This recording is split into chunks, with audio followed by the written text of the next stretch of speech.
a lovely day!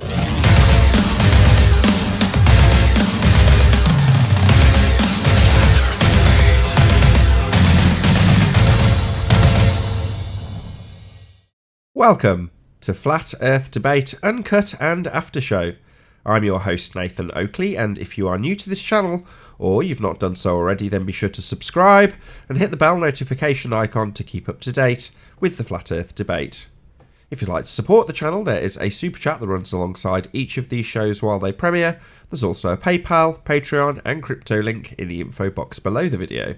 Speaking of Patreon, I'm going to do a quick shout out to all of you who do support me on Patreon. So a massive shout out to Abraham Mohammed, Adrian Quintana, Alistair Main, Billy Hyvel, Burn Fat Till My Stomach Is As Flat As The Earth, Chow Young Cat, Dank, Dave Rackier Gafford, David Wayne Foster, Edwin Johnson, Owen Jennisons, Felix Hung, Fireball X, God Rockin, Henrik86, Jaronism, Joshua Balsimo, Kirsten Smith, Liam Redrick, Life is Short, Matt, Nagara, Naibai, Qatar Craig, Reinhardt, Rene, Sally Ballis, Silver Umbrella, Skeptic936, Texas Mike, The Flat Earth Sun, Moon and Zodiac Clock App, theflatearthchannel.com, Tina Baker and Tom Hawkins. So a massive shout out of appreciation to all of you for supporting me on Patreon. I've started this recording a little bit earlier than usual as I'm a bit under the weather, so I can actually set this up, which I've done now, and then wait for people to arrive rather than starting it once I've actually got a few house guests. So let's see if we've actually got someone who might be in luck and actually have someone in the hangout already. Let's have a quick look. No, nobody's here. So let's take off the Discord server, see if there's anybody in there. I don't think there is. Oh, there is a couple of people, but they're all being very quiet.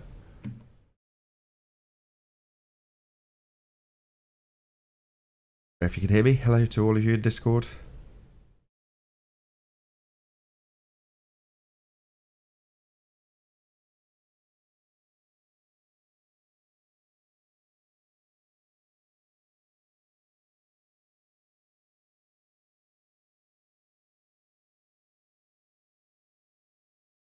Got something I want to bring up for the distance to the sun part. Okay. But I'll just keep it for later. What, when we ask the question? Wait, what did you say? I said when we ask the question, you've got something for it. Yep. Hey, 10th man. Good timing. Good morning.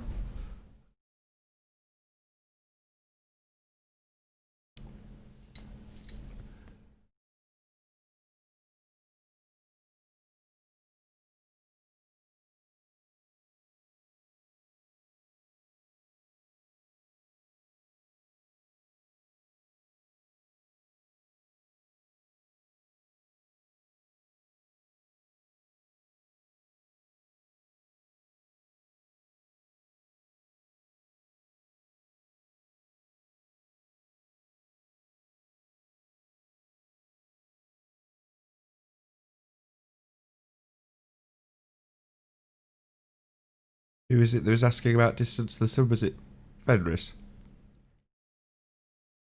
Yeah, that was me. Okie doke. What'd you say? I said okay. I'm very bunged up. That's probably why you can't decipher what I'm saying. Ah, okay. Yeah, I think my Discord doesn't have very good connection, or it's something like that. Because sometimes you guys will just cut out, so it's most likely me. Fair enough.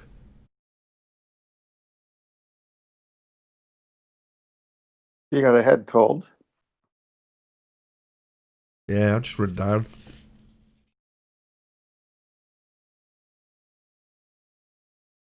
Time for rest. You know what's best for that, Nathan? A nice freezing cold shower. Or not doing anything generally. That tends to work for me.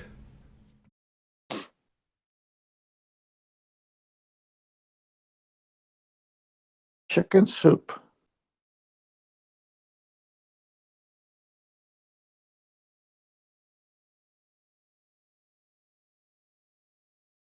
I'll be alright. I just won't be very chatty today. So who's talking? I don't recognize the voice. Fenris Wolf. Frederick Wolf. Hi, Frederick Wolf. Hello, is that 10th man? Yeah. Yeah? Is that what you said? Yes. Yes. Oh, okay. Sometimes I confuse you with Paul for some reason. I find that appalling. Good one. We won't get Nathan talking too much today, so. Yeah, that's fine. So, you want to talk about another question since you're saving the sun one? I don't think I have another question. I mean, I think what I've noticed since I've started to inquire into things is that in math, there's something called I think it's called a proof, where you have to show where your conclusion came from, where the answer came from. And Mhm. it's this long process of writing out all the equations and all the different steps that you took. And I think science in general just doesn't do that anymore, because they're like, they'll just come to a conclusion and then come up with a clever explanation that maybe complies with prediction or calculation, but they don't really talk about where it comes from that much. So I think that's just one thing that I noticed, and I'll definitely bring it up when I ask my question. But it's more of a challenge to any Globers out there. But it'll probably come up when I bring that up during the distance to the sun.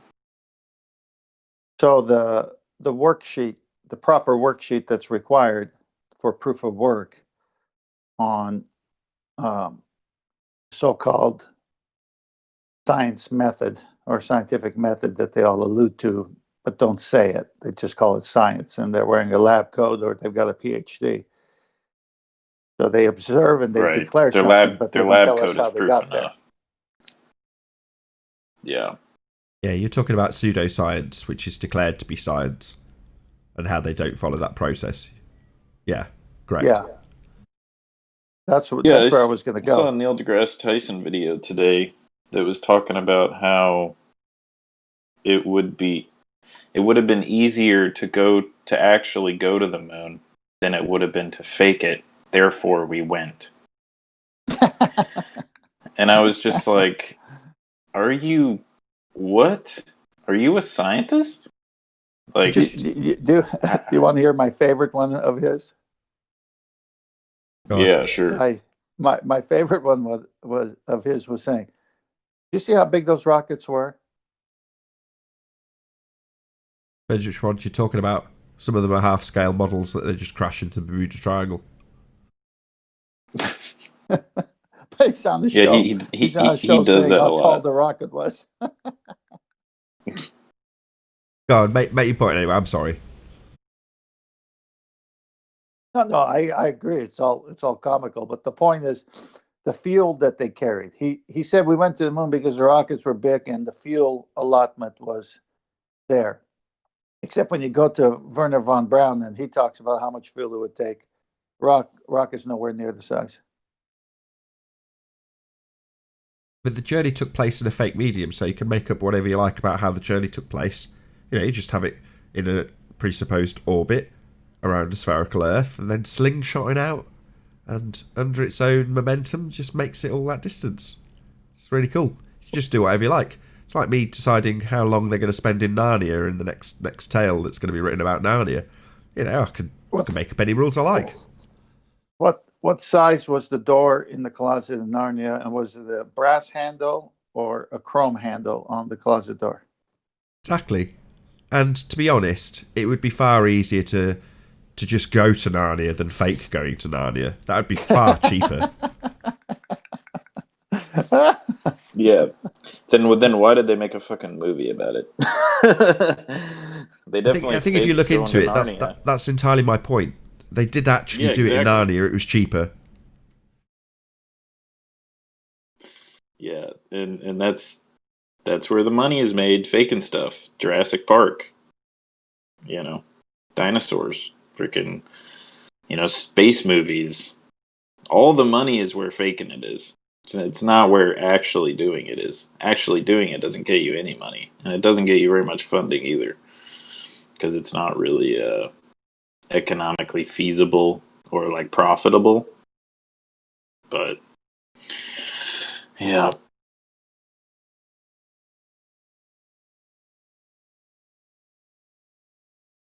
Yeah, the pseudoscience is the label we have to give them when they don't give us the steps required in the scientific method that are the dependent variable, independent variable, control variables, your hypothesis,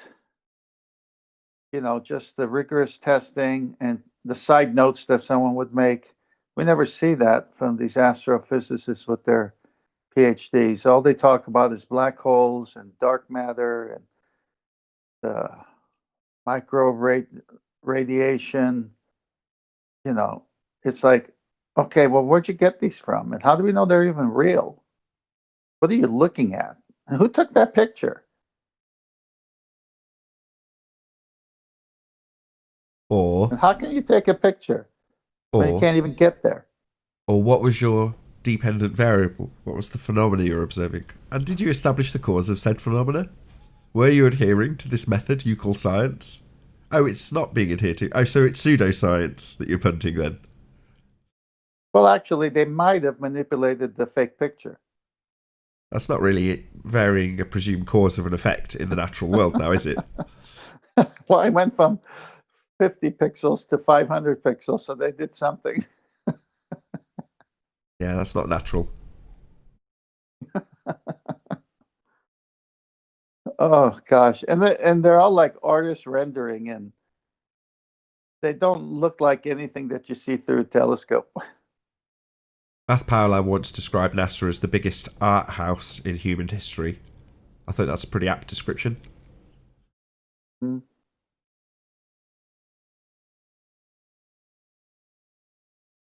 The gas giant in the vacuum of space that is not a solid, but the gas doesn't go and fill the available space.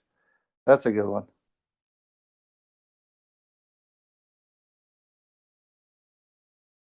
Yeah, I mean, now that I've started to like inquire honestly about things and be objective, because I'm not really a flat earther. I just want to get down to what the truth is. And if that ends up being that, then that's fine. But just the fact that that sounds ridiculous to me now.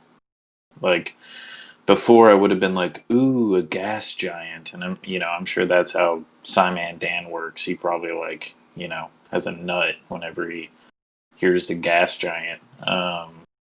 Like, now that just sounds ridiculous. A gas giant in a vacuum? That doesn't make sense. So it just changes perspective, I feel like. To actually honestly be objective, you're like, what?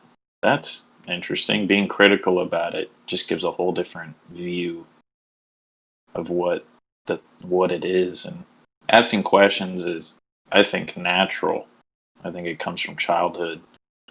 Children are just naturally asking questions, and I think that's because, like, deep down we probably really want to know what's out there and what's going on. So I think people take advantage of that, and then they just douse that flame quick as a child so that people don't cause trouble and conflict and all that. But I mean, now things just sound ridiculous, like freaking gas giant in a vacuum. That sounds stupid to me now. It's kind of a bonus though.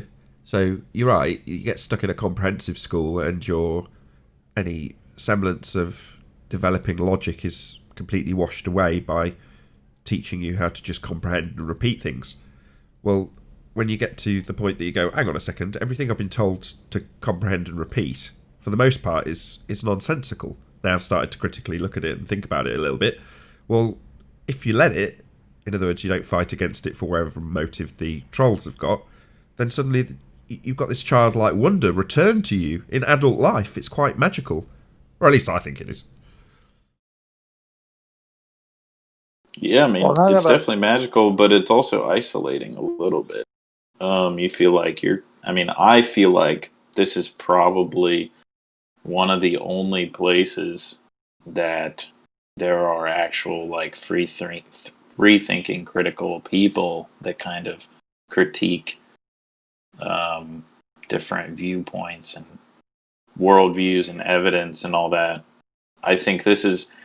I've been on a bunch of different shows, and I used to have my own channel, and that's just not really what happens. People just tend to be comfortable, and I used to have a saying called "comfort kills," and like discomfort is where growth happens. And I think kind of questioning and inquiring is uncomfortable because we want to have like a complete picture, and that's kind of what science in each age provides us, is like a complete picture of everything. And I think it makes us submissive to have like a complete picture given to us.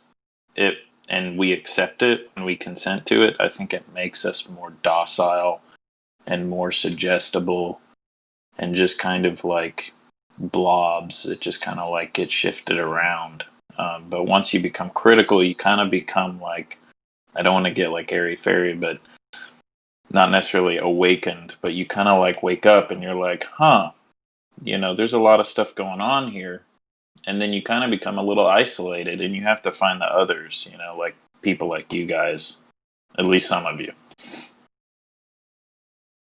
Well, you remember when you first heard the word anomaly? You recall? Yeah. Yep. What? Or When was it? phenomenon. What movie was it? Or what book was it? It was I think it was talking about, it was something scientific. It was a long time ago, but it was obviously something that didn't comply with the narrative. And that happens a lot. I think one of the first times was like, I was real into mythology and like Egyptology when I was little. And yeah, it was about Egyptology and how there were, it could have been history, like historical or like evolutionary, but there were like anomalies. And really what that means is like the model isn't correct. In my opinion, at least. Well, I got it from watching a Tom Clancy movie with Harrison Ford. Oh, which one? The series one, the one with what's his name, Jack, whatever. Oh, He's Jack an Bauer. analyst. What's that? What is that called? 24? 24. No, that's Kiefer Sutherland. Although that was one of my favorite series on TV when You it was said running. Jack, right? Yeah, but it's the character in the Tom Clancy. Oh, gotcha. Harrison Ford played the part. He was an analyst, and he ended up being this action guy. I'll get it. But anyway, it came up in that movie, and I go, anomaly. Interesting word. I could go look it up. I hadn't really heard it before in anything, or if I had, I can't remember. And that's what we are.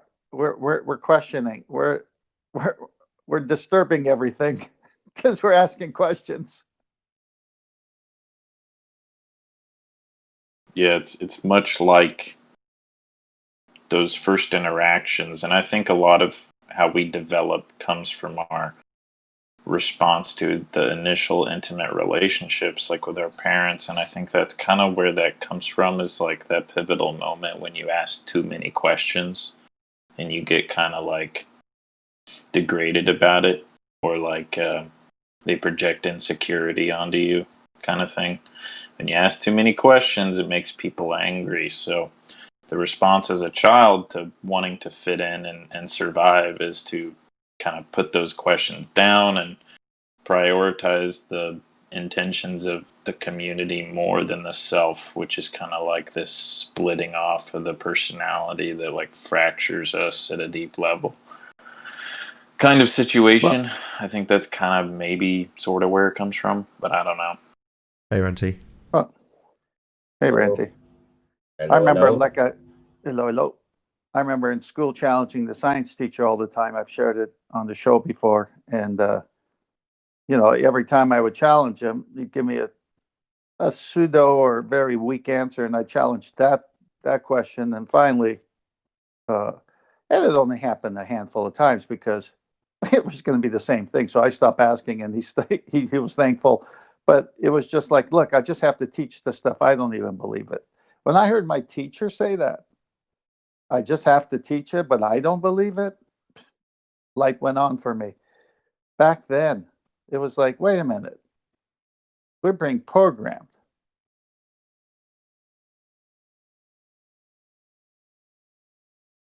Right. Yeah, I mean, I think you have to be programmed to a certain extent in order to, survive, but I think it just depends on the programming. Like telling a child not to go out in the street is programming, but it's probably for the child's good, No, But then there's like that's passing on wisdom and common sense because the child doesn't know there's automobiles going 40 miles an hour. right. Uh, Yeah, that's so still a kind of that's different. programming though. Well, yeah, but there's nothing wrong You with the know, word that's program. right. There's nothing wrong with the program, but when it's the heliocentric, accept everything, deny nothing, inquire about nothing program, that's not a good program to run on your operating system, I imagine. Now, see what just happened, and I don't say this to be too critical of you, but what just happened was I just used the word program, and you took it to a place I never took it before, which is doubt the word program in every essence or time it's ever used. No, because as a whole, it's not a bad word. It depends what context you use it in. And so for me, it's just simple to say, I could see my teacher was and school was programming me. Now, I never tied that to the word itself as being bad in a setting all by itself. So I'm not critical of every single thing that's going on. I got to enjoy life. Yeah, it's difficult to do. Not it's like a Why is it pick your difficult? battles type of situation. Which programs But, are you gonna but deal why is it with? Or difficult to do? It's not yeah, difficult to teach a child not to put his hand near a hot stove, or it's not difficult to teach a child that, at least where I live, there's rattlesnakes in the summer, and this is what you have to do when you walk out in the woods. That's not difficult at all. right. Necessary. Yeah, so some are naturally more oppressive than others, but then you know, you kind of have to pick and choose which programs you're going to comply with or you're going to consent to, and if they're kind of they're rational or they're they have common sense, like hey, maybe don't walk up to a rattlesnake when it's hissing at you. That's common sense, and then I guess ultimately it's like which ones are we gonna Well, it's test to their that limit, and which it's ones are all we it's not. all it's all truth. Again, you're taking it to a place I wouldn't, because it's all truth based teaching. You're teaching, you're programming through truth based teaching. You're saying, don't do this because this will happen. Do this because this tastes good. Or try it. Maybe your taste buds will like it like mine, but maybe you don't like fish. It's not a big deal.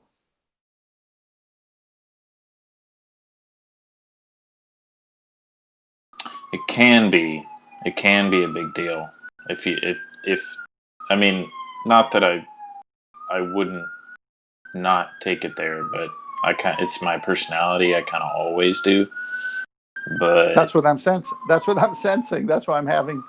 This is why I'm pulling it out of you by giving you these common daily examples that shouldn't be a big deal, but right, I'm not taking it negatively though. I kind of take a just uh I completely agree. That's kind of what I'm kind of agreeing with it by taking it there, in all honesty. Um uh because like there are programs that are just necessary, and then there are programs that are maladaptive, I feel like I would say. So I think you have to address all the programs in order to in order to be like, okay, this one's not so great.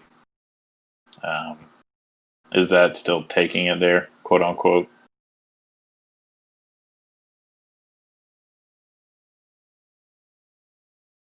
Oh, what a day! What a lovely day!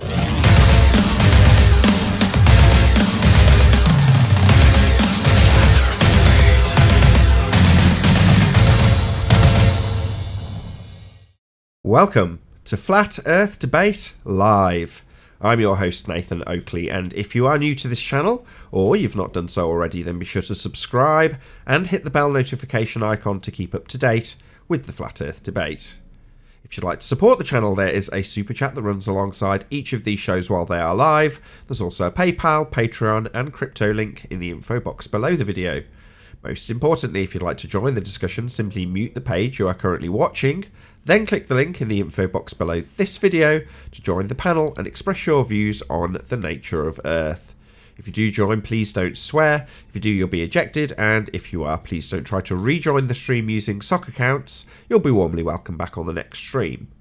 Please also share the show on social media. Sharing the show obviously increases the live audience, but this in turn increases the chances of a more diverse panel, so please share the show on Facebook and Twitter. And one last time, if you're new to the channel or you've not done so already, then be sure to subscribe and hit the bell notification icon to keep up to date with the Flat Earth Debate. Now, we are joined by 10th Man, Ranty and the Adam Meakin in G+. Very good to have you. Afternoon. Hey. And we've also got a fair few people in Discord. Hello, everyone in Discord. Hello. Hello. A couple of you off mute. Any signs of Earth curvature? Not from Alpine. I went looking, Nathan. I couldn't find any. Axial Well, if rotation. you've not found any, Ranty, then I would say there ain't none. Any signs of axial rotation? Not of the Earth kind. Any evidence? The only Go on. time I feel I'm spinning is when I'm drunk. Of the Earth-based variety. Any evidence that you can have gas pressure without the necessary antecedent of a container to press upon? Haven't seen it yet. Maybe Adam could answer that. He spoke with Spurs about it. Don't you do that again. Oh, please. Not in Nottingham. Any evidence of the R value, Earth radius? No, presupposed. No. Any evidence of any viable hypotheses from any of the following? Cosmology, I was going to say Scientology, astronomy or astrophysics. Well, if you did, you can just cruise along. Any evidence of a self-perpetuating molten iron core at the centre of a presupposed spherical Earth? Nope. Nope. Any evidence of the distance to the Sun? Discard? I have something for this, but it's more of a challenge. Or maybe not necessarily a challenge, but just a question to any ballers out there or anyone on the panel. Supposedly, they're able to find the distance to Venus and like triangulate that. I don't care about the triangulation part. I want to focus on the radio waves somehow being indicative of the distance to Venus, which was one of the proofs posted by Simon Dan in one of his recent videos, radio waves to Venus. And I want to know if anyone has the answer to this. How do they know that's where the radio waves are coming from when they intercept them? Do they have some type of symbol attached to them or something? Like, how do you know when you shoot one out, you're going to get back the same one? Anybody? This is Divination. They're going to have a chart and then they're going to point at what they think is the most reliable assumption. And then they're going to go with that story. Well, if you point a radar at a car on the highway, it bounces back, and that's how you know. That's correct. Right, Brenda. I understand that. Radio waves and what is it that submarines use? Sonar. Submarines use sonar. sonar. And then Yeah, radar. It's similar. Yeah, similar concept is what I'm saying. What I'm saying is when they shoot it out, how do they know? Because radio waves supposedly are coming from all different types of places. How do they know it's the one they shot at Venus coming back to the interceptor? There's nothing else out there. There's plenty of stuff. They talk about different types of radiation, radio waves coming from all different types of things. Oh, it would be by the frequency, right? And by the direction, by the frequency and the direction. So there's radio waves, but they're coming from all different directions. But radar is directional. So you point it directly at an object and it bounces back and then you time that. And by that you can get the distance. How do they get the timing? How do they get the timing? That's the question I'd got, Brendan. You seem to know about this. Maybe you could help me on this, because I pondered this. And obviously within a static system, it's quite easy, or with just something like what you said with cars, etc., you could be quite easy calculate the way in which you'd have to send the beam at the car, the speed the car was going, the shape of the car that would cause the reflection and rebound. That seems fairly straightforward in Earth, but when you then kind of put that into of celestial dynamics, where you've not only just got orbits, but you've got movement around the center of the galaxy, movement around the great attractor, how the hell do they calculate which angle to fire to Venus and hope that the rebound effect would be within Earth's path calculated through its orbit? How do they do that, Brendan? Have you got any evidence of those calculations? Because we're in the reference. Yes, because it's the reference. It's the reference frame. So the radio waves moves relative with it. You're saying it's not independent. I don't understand the question. So we're in the reference frame of the solar system. Well, if you don't understand it, why are you trying Venus to then start answering it? Or do you want me to explain it again? How can you that does not make sense, Brendan? Yeah, Brendan's not making a lot of sense this morning. What doesn't make sense about the solar system? No, what doesn't make sense is you said you didn't understand. What doesn't make sense proceeded, about the solar system? You're doing it again. So you've asked a question, it's getting answered. What doesn't make sense is you saying that you don't understand something and then proceeding to answer anyway. If you don't understand the question, then presumably it needs clarity or repeating, rather than you just trying to answer something you don't understand. That makes no sense.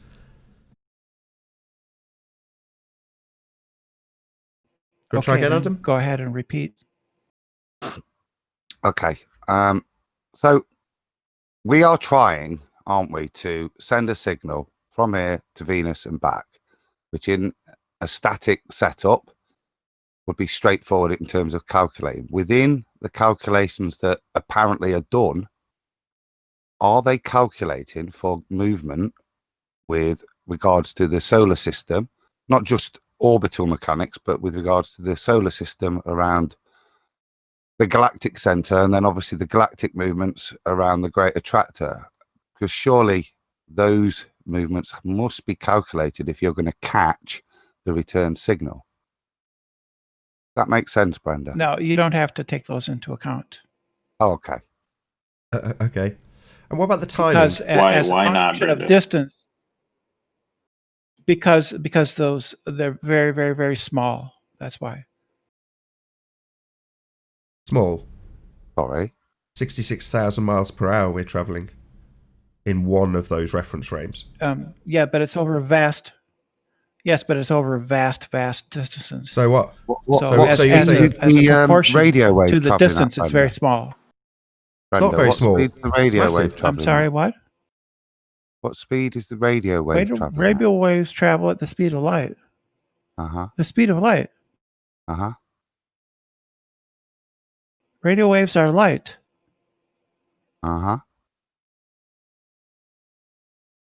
Yeah, so I'm not getting the problem. The problem is the timing. So obviously they're looking for a return signal in a particular time frame, aren't they? That'd be a yes. Yeah, you aim it at the object that you're going to measure the distance. I don't need clarity. I know, I stated it as a fact. Yeah, I don't need clarity. I just need a yes. So How- given that timing would presuppose the orbital mechanics that the spherical Earth has, you would automatically be assuming these vast distances and calculating your times based on the vast distances you've already presupposed.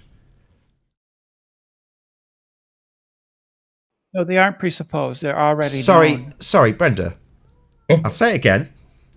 The timing of the return signal will be based on orbital mechanics, a spherical presupposition for Earth, and the distances that those things give you. So you will be basing the return signal and how long it will take on a I haven't finished talking. On a presupposition of a spherical Earth and the angles measured to give you these parallaxes, transitions, that's already calculated. So you've already got an assumption of how long it will take for it to come back based on a sphere Earth pushing the distances of these lights in the sky to astronomical distances. So your return signal is based on the astronomical distances when you presuppose Earth is a sphere and push these lights to those great big distances. So when I asked about the timing, you're going to be looking for a return signal based on that time frame when you push these lights out to vast distances because you've presupposed Earth spherical. That'd be a yes. Yes, Nathan, that's correct. No, it's just a function of how long it takes to get there and to come back. Where? Where's So you there? don't have to take Sorry, those things Brenda, into there account. It's would be the distance that you've presupposed it's at, based on a spherical Earth, and you pushing the distances don't- of these... I'm finished. Yet your hand wave's getting totally demolished. No, it's based on presupposing Earth is a sphere and pushing the distances of those lights in the sky that you're measuring the return signal for to vast distances. So your presupposed return time is based on how long you assume it'll take, given the distances they are at, if you base the measurements for those lights on a spherical Earth. So your return signal is based on a presupposition, Brenda.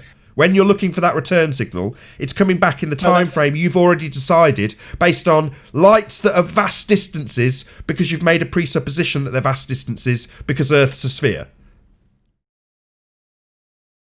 No, that's false. It doesn't have the geometry of the Earth has nothing to do with how long it takes for the radar waves to travel from the Earth to Venus and how do back. you- That would be correct. However, in your mathematics, you will be presupposing the geometry of Earth and presupposing that the distances to those lights in the sky are vast. No, you don't have to presuppose the shape of the Earth at all. Yeah, you do. That's where you're getting your vast distances from. Yeah? That's what you're doing. You're manipulating the angles to give you these vast distances. You're presupposing a spherical Earth. That's why your return signal's taking a very long time, because according to the presupposition, these lights are very far away. We're not presupposing anything, Nate. You're presupposing the lights are very far away. No. Yes! No. How- Yes! Right, end of your time here. Fuck off. Hand wave ain't gonna fucking work. Piss off. Stupid bitch. Ha, I lasted longer this morning with her. Yes. Wait. No. How? Yes, Okay, no. so how do you measure? It's How do ma'am. you measure how long it takes? Okay, how do you measure the frickin' that doesn't. So, for instance, if you were to measure radio waves and you shot them at a car and brought them back, okay, how would you measure the speed of light? I mean, how is that measured, first of all? And then have they done that on Earth where they shot it at Yes. something and timed it? Well, I've seen it demonstrated over a short distance with very fine-tuned electrodes, and it could be interactively, meddled with. The distance could actively be changed, and then the time pulse, the interval would be greater. He manipulated on the Right. video. Let's just kill this. That's Well, supposed to be a let's just difference. kill this. It was a They still personal don't know it's curiosity coming.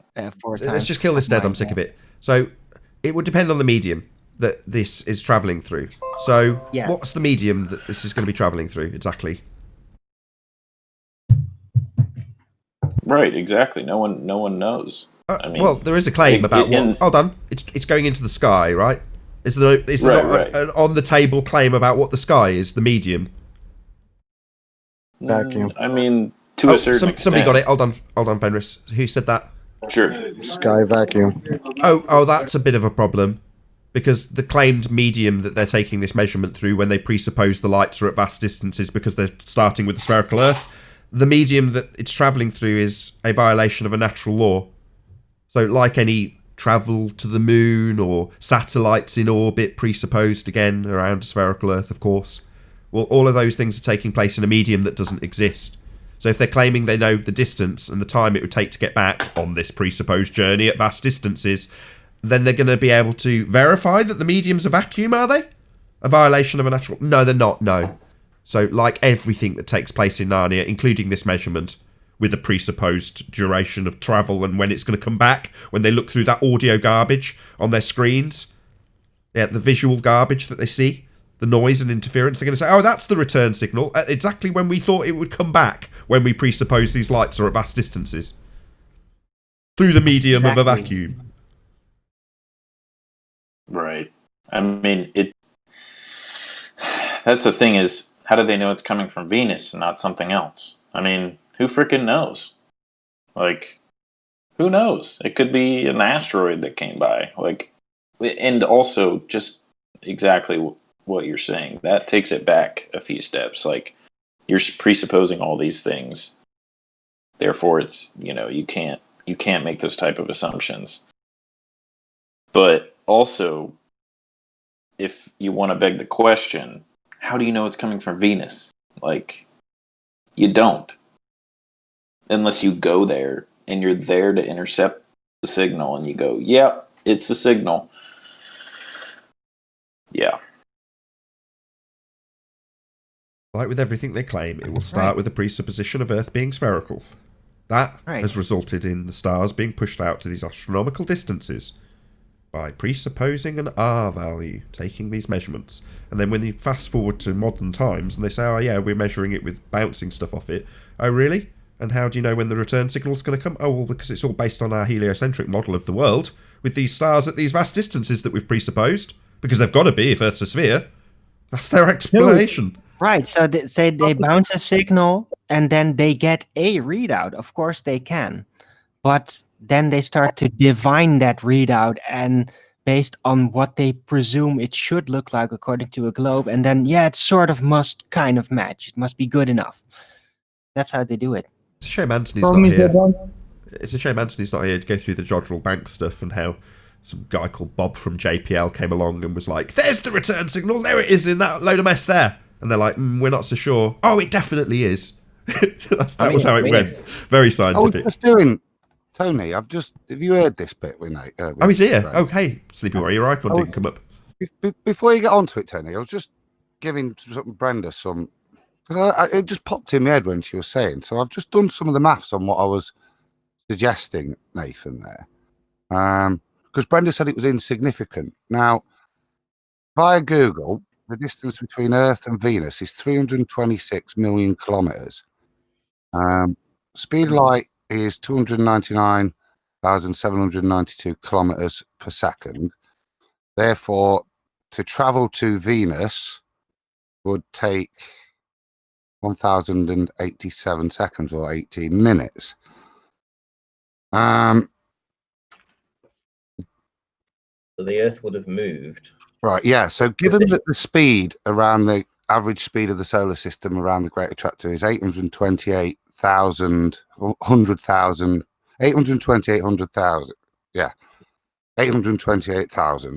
kilometers per hour. That equates to 13,800 kilometers per minute, which would mean that in the 18 minutes for it to get there and the 18 minutes for it to get back, it would be just short of 500,000 kilometer distance that you would have to calculate for. So you'd have to angle your return angle, not back to yourself, but on the trajectory of the Earth in the solar system around the great attractor, and the distance of, you'd have to equate for that path over 500,000 kilometers. And where is all this these speeds and these orbits? There's the giveaway. Where's this all derived from? Yeah. Not rhetorical. Tony's bit. No, I'm asking you, Adam.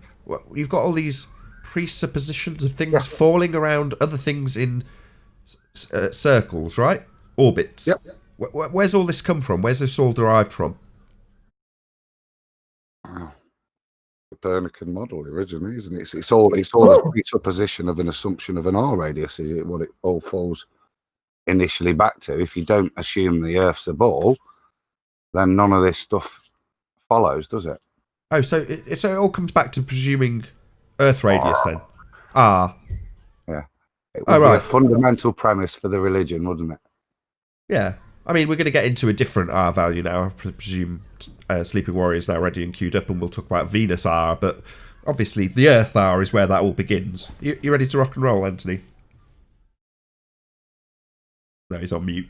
he's on the phone. No, I am on the phone. It's just, I have to go. I'll be really quick with this. So this is a NASA document, and basically what I've done is NASA. What I'll do is I'll copy that and I'll stick it into the chat. Basically, under the title of Venus or Bust, it says, on the 10th and 12th of Feb 58, the radar was pointed to detect Venus, and then some 45 million kilometers away. The radar signals took about 5 minutes to travel the round-trip distance. In contrast, John DeWitt's signals went to the moon and back to Fort Monmouth, New Jersey, in about 2.5 seconds. Of the 5 runs made, only 4 of the digital recordings had few enough tape blemishes that could easily be edited and run through the computer. 2 of the 4 runs, one from each day, showed no evidence of radar returns. The others had 1 peak each. Price recalled, "When we saw the peaks, we felt very blessed. It was not absolutely clear, however, that the 2 peaks really were echoes." Green explained, quote, "We looked into our soul about whether we dared go public with this news. Bob was the only guy," Bob from JPL, this is not Jodrell Bank, this is JPL in America. "Bob from JPL was the only guy that really stayed with it to the end. He had convinced himself that he'd seen the echoes, and he had convinced me that he'd seen it. Management asked us to have a consultant look at our results, and we did. Thomas Gold of Cornell University looked at their peaks and said, 'Yes, I think you should publish this.' Green and Price then published their findings in March the 20th, 1959 issue of Science, the Journal of American Association for the Advancement of Science, 13 months after their observations in February 1958. The problem with it is, when they built the Jodrell Bank telescope, the technicians and the scientists that built it, basically they couldn't conclude what they were receiving when they got this ping bounce back, because it was full of static noise. There was noise of the environment in which they're in, like traffic and bees flying by and all that kind of stuff. So what they're perceiving, they couldn't come to an agreement. It was only when they sent it over to JPL, which is basically NASA, and JPL said, yes, that's the ping reflection from Venus. That's when they all jumped on the bandwagon. But look at how it describes Bob from JPL. It says, he had convinced himself that he'd seen it, right? And had convinced me that he'd seen it. But that doesn't mean that it was true what he was looking at. So in other words, he's looking at like seismology kind of graph type kind of things. And he's going, yeah, I think that's it. And he's convinced himself that he's looking at a reflection of reality. But the reality is, you can't tell. This is not conclusive evidence to prove that this is what he said, because he convinced himself that he'd seen it. Not that he'd seen it, that he'd convinced himself. And I'm like, that seems to be really weirdly worded for something that's supposed to be as majestic as measuring the distance to Venus with a ping reflection. You shouldn't need to be convinced yourself that that's what you've seen. It should be obvious. It's either a ping or it's not. And he needed to convince himself that it was. And my position is, well, what if Venus isn't that far away and the ping reflection didn't take 6.5 seconds and it was only 5.2 seconds or 1.6 seconds, and they're looking completely at the wrong direction or in the wrong time slot for where this ping reflection should be? And if the moon was 2.5, what happens if Venus is only like, I don't know, 8 seconds away or 2 seconds away or 7 seconds? Who knows?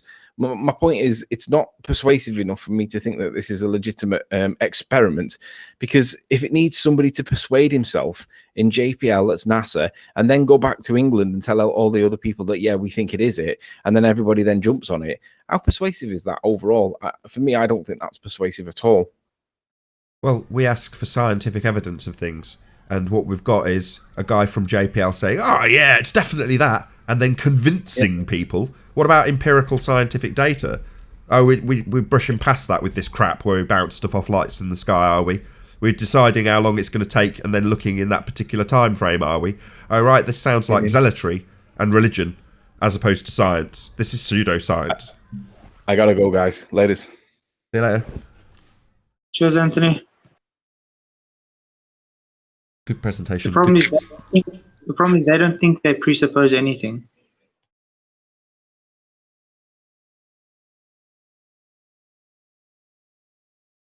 Yeah, I think we got that from Brenda. I was in a debate earlier this morning with on Jose's channel. Same problem. Yeah, it's zealotry. Because they accept that it's a sphere to begin with, they don't think it's unacceptable to presuppose it's a sphere. Well, of course, because it is a sphere, so it's perfectly acceptable for me to say it's a sphere. That's their rationale. Zealotry. Yeah, I don't like the language Brenda uses over how little evidence she gives. She does this psychological thing where she says things are very plain and simple. It's very easy. It's very, insert word here. And it's basically, she just tries to condescend and patronize everyone.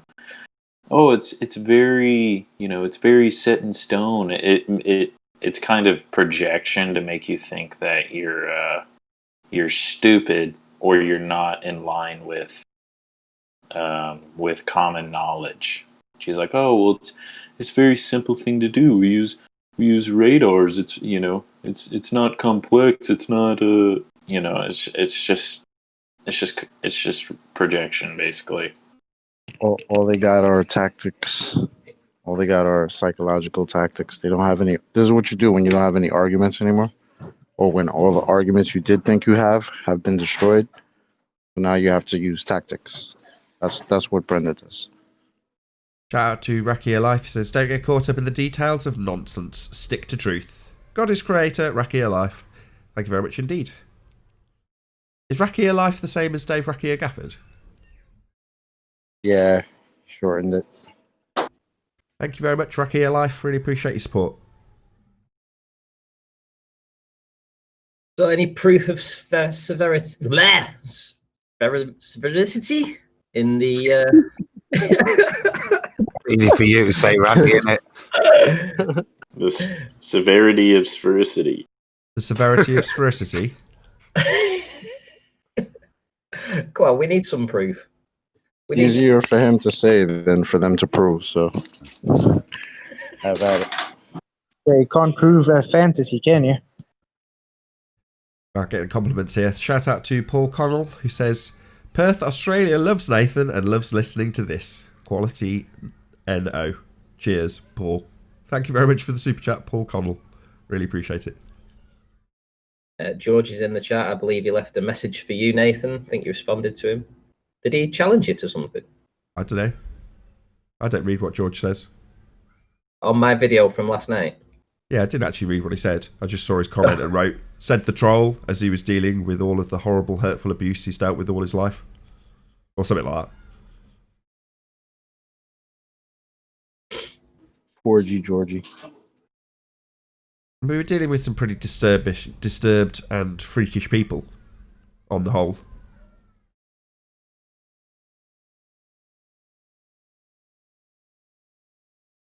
It was nice to see Jem sticking his neck out, though. Yeah, he's got a proper chip on his shoulder, hasn't he? Ranty, man.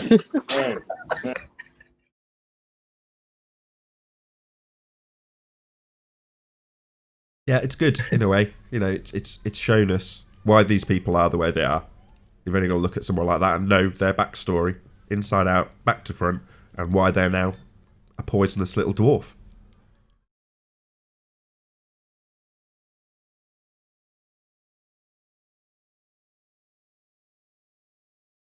I just don't know why they can't be reasonable, though.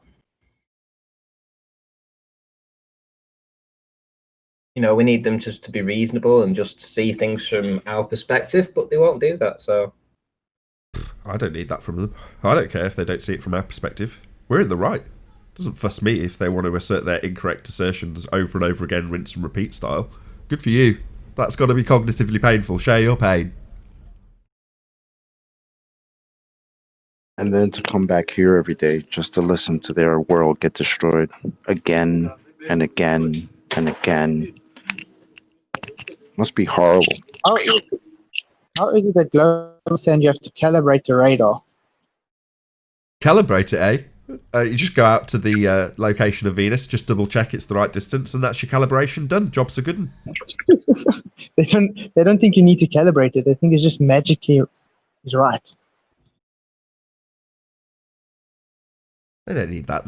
They're not even looking for a real return signal. They're just looking in the mess and presupposing how long it's going to take. They go, that's it. There it is there. Really? Yeah. Trust me. I know what I'm talking about. Oh, right. Science. Excellent. That's what I'm talking about. This level of pseudoscience just so story should be horrifying to them, but they'll go away and try and back it. We just have to state it's not scientific evidence. It's the just so story of this Bob guy from JPL in the case of Jodrell Bank. But they're not going to care. They're like, yeah, that's okay. Bob from JPL is perfectly entitled to just tell us what our world is. Yeah, that's how they see things. I find that very amusing. Not seeing it from my point of view, I don't care. I'm happy. Yeah, but Nathan, it was based on the scientific evidence that he'd convinced himself already. Yeah, exactly. There was the scientific evidence of the presupposition that he'd got in his just so story to begin with, and he went from there, and that's acceptable. Not painful cognitively at all for me, because I know it's total nonsense. Evidently and obviously nonsense based on their own description of what they've done. Wonderful. Do you have something to present there, Auntie? Yeah, this is just a screenshot of a video that I did last night. So I went down to have a visual of Walney Lighthouse again. So the last video that I put out from Walney Lighthouse, I think it was 13 miles away. I think there was a globe of blue marble science or something, put a video out saying it was now a globe Earth proof or something ridiculous like that. In any event, just to ram home this point. So this was from 13 miles away. So I went down to 19 miles away to look at Walney Lighthouse yesterday. And this is just a screenshot of one of the many times that I saw the lighthouse flashing away merrily from a height of approximately 5 feet or so above actual sea level.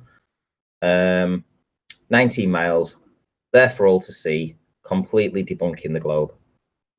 Well, yeah, it's a lighthouse. We see it, distance 19 miles. But obviously, you can, if you want, and if you are of the persuasion that Earth is a sphere, or to put it another way, if you're a fundamentalist religious zealot who believes the Earth's a sphere, you can just label that a slightly looming non-standard refraction hyena holographic projection of a lighthouse from behind the reified edge of an Earth curve based on a begging the question proof of nothing perspective hijacking curve calculator to turn a lighthouse we see into a lighthouse that's not really there. It's a mirage, right? If you're a globehead.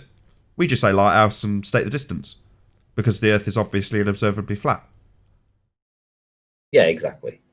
I've got a premiere of that particular video just after this video, after your live stream finishes. Thought I'd mention it. Cool. So that'll be going out at 3 p.m. UK. 3 p.m. UK, Ranty Flat Earth. It's only 13 or 14 minutes long, so shouldn't take up too much of your time if you want to watch it. I'll round out on the hour and then 25 minutes from now if you're watching live. Excellent. Cheers, Nathan.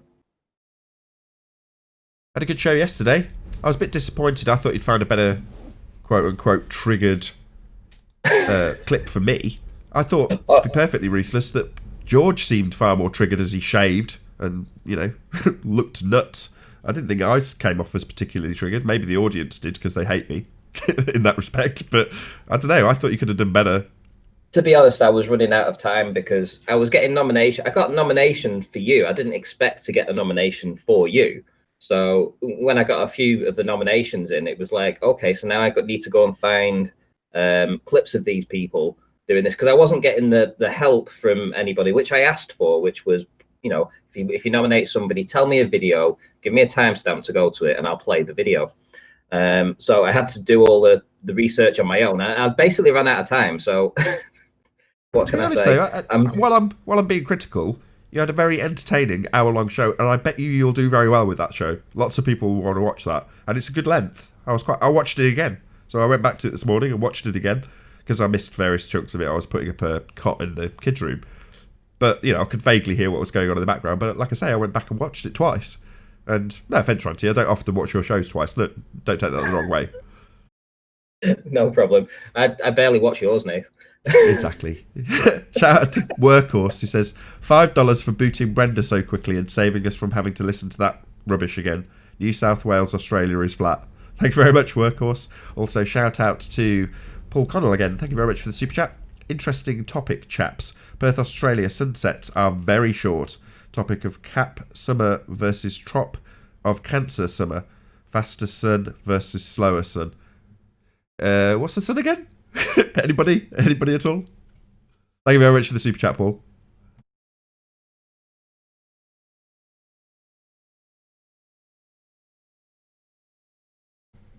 I've got something to share if we're done with all that topics. Yeah, well, I do want to slightly address Paul, the other Paul, the super chat in regards to the speed of the sun. I mean, it doesn't appear to be any faster or slower from my vantage point. It just seems to be more over there during winter and more over the top of me when in summer. So I don't know, this whole distance and speed of the sun thing, that's why it's still part of the housekeeping questions. So yeah, there's lots of flat earthers out there that will make assertions in that regard. I don't think any of us on the panel are amongst those, though, but I'm going to stand corrected now if someone says, oh yes, speeding up and slowing down in an orbit in a circle above a flat plane. Maybe, but I don't think any of us are going to back that. Anybody want to back that? Well, I think that's I don't think there is an actual distance to the sun. You can only assume a distance or a size. You have to assume one of them to work out the other. So, well, there is no distance to the sun, but you can think of it as a distance to the sun. Go ahead, Adam. Whatever you're going to apply to calculate it mathematically, you've got to have an underlying assumption of the mechanics of what you're going to calculate. So, until, as Owen says, you're able to go and verify that distance, then it is all assumptive, and it's no better than the ballers. Exactly. I mean, that's if you're watching this on the Nathan Oakley Premier League stream, then this will make sense because we were discussing it at length in the pre-show. But kind of getting to the point where you'll critique not just the Globe side, but some of the assertions that our own side make in the confusion. And some of it is probably pushed into the narrative anyway, so we adopt it in this subject matter. We've talked before about offering up our own straw men for them to burn, in the case of the Azimuth, Equidistant, or Gleason's, or any number of flat Earth maps that are out there, typically globe projections to begin with anyway. But those are the kind of things that I like critiquing of our own side. We really don't know, and to be so bold as to assert we know what causes a lot of the things that we have no explanation for after losing the mainstream explanation, it's totally unreasonable if you ask me. We shouldn't be doing it. How the hell do we know if we verified it? If we got scientific... No, we've got none of that either. But yet there's many a flat earther that will say, oh yeah, the horizon rises with eye level. You're like, horizon? What, the not actual position where the sky meets the ground? It doesn't. What the hell does that prove? But yet we have it punted on our side at nausea. So there's plenty of that stuff from our own side to critique. And this is one of them with the sun, its speed, its presumed size or distance, or both. So, yeah. What's it made of? Hydrogen. It's not cheese, because that's the moon. Helium. Jesus. It's got all sorts of different all sorts of different chemical compositions as it's fusing, as it's undergoing fusion or fission, whichever it is. It's creating different layers as you go down, as the processes of creating energy are expelled, and then it'll go to a more dense material. That's what they claim. How the fuck do they know that? An atomic gobstopper. Yeah, but it's because of the fusion changing the chemical composition of whatever's, is it hydrogen that's fusing and then becoming a more dense element until it gets to the end of its process, and then eventually it'll turn into a red dwarf and maybe even implode. But no, it's not big enough. It's only a... Yeah. Well, red dwarf is the name of a particular type of sun, isn't it, in their model? No, I'm not talking about red dwarf the show. I'm talking about their version of a star that's reaching the end of its life. We will never have, according to their model, a supernova from our medium-sized stars, but Betelgeuse or something could go supernova, and you end up with you could end up with a red dwarf, or what's the other one? The what, isn't it a white dwarf? No, white dwarf is when it's supposedly cooled off, and then if the critical mass of the gravity gets too high because of the total original mass of the sun, then it implodes into a black hole. Yeah, that's before we even get to pulsars and quasars. There's all sorts of shite you can make up about the sky vacuum. It's brilliant. I took a really good image of the moon last night. I wonder what those tracks are that are on it. It looks like there's tracks running across it. From the base, from its belly button. Yeah. Well, it's Pete Shade's 4x4. Yeah. Pete Shade's 4x4. That's where they have the lunar rover races. That's the buggy tracks. The moon is much smaller. I actually saw that for the first time. There was what was that movie, Ad Astra? They had a lunar rover car chase on the moon. I draw that. Kind of fun. That's not as... I mean, let's get it straight. The official narrative is they play golf. So, which is more far-fetched? I would say the official narrative. Yeah. It is. Is it what the golf ball tracks? What I love, though, is that the movie was set in the future, but the lunar rover pretty much still looked like the old, shitty 69 lunar rover. Just a little bit more gold trim and nonsense on the sides, but it looked like the same thing. I was just like, oh my god. Wasn't that thing basically a stripped Jeep? Very basic vehicle originally. Not really. If you pay attention to the narrative, there's a whole series about the German engineer that manufactured the springs, the exploding mechanism, and by exploding I mean it folds out. So they took it into this tiny little hole, allegedly, in the bottom of the LM or whatever it's called, lunar module, and it folds out like a spider into that shape that you see.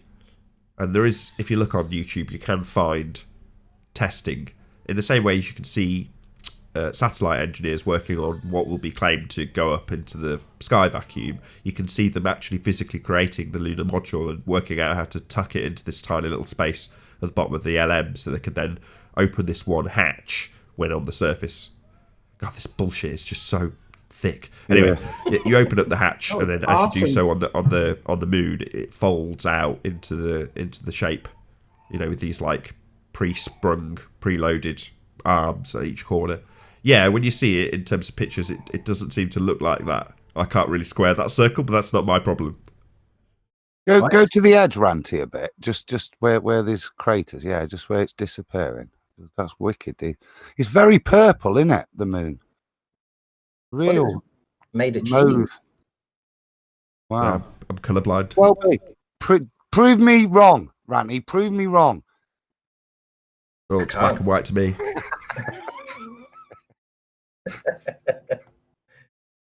Wensleydale. Okay, anything more for any more, Ranty? No. It's all good. Paul, did you have something to present? I do, and go ahead. You're up. Oh, yeah. Just saying hello to everybody. Hey, okay. How you doing, Brian? Can you guys see this? Obviously, see my video. I'll bring it up so you can see a little bit bigger. Now we've been told by the gold ballers that you can't have a differential pressure in a closed system like this. Well, first of all, there's a cylinder which has a gas in it. We have another aluminum cylinder, which is pretty much the same diameter all the way across. Well, this talks about resonance frequencies, and this is kind of interesting video. I'm not going to obviously not play it for the sake of copyright, but he puts the gas in the cylinder and lights the flame. You can go over here and do it, but as he changes the frequency, the pressure changes inside the cylinder. At the high peaks, it's high pressure. At the low peaks, it's low pressure. Oh, I gotta go. Hang on a second. Yeah, You know how it goes around I've here. seen this. I've seen this demonstrated. It changes the sound resonance.